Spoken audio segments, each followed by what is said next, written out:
இன்று ஆகஸ்ட் 25, 1906 திருமுருக கிருபானந்த வாரியார் வேலூரில் உள்ள காங்கேய நல்லூரில் இன்று பிறந்தார்.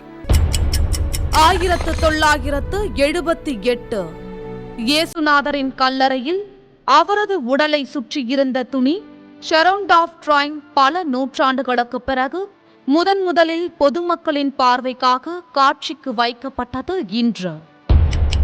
1988 தங்களுக்கு இடையிலான 8 ஆண்டு போரை முடித்துக் கொண்ட ஈரானும் ஈராக்கும் ஜெனீவாவில் அமைதி பேச்சை தொடங்கின இன்று. 1867 மின்காந்தம் பற்றி உலகுக்கு உணர்த்தியவரும் டைனமோவை கண்டுபிடித்தவருமான அறிவியல் மேதை மைக்கேல் ஃபாரடே இன்றைய தினம் காலமானார்.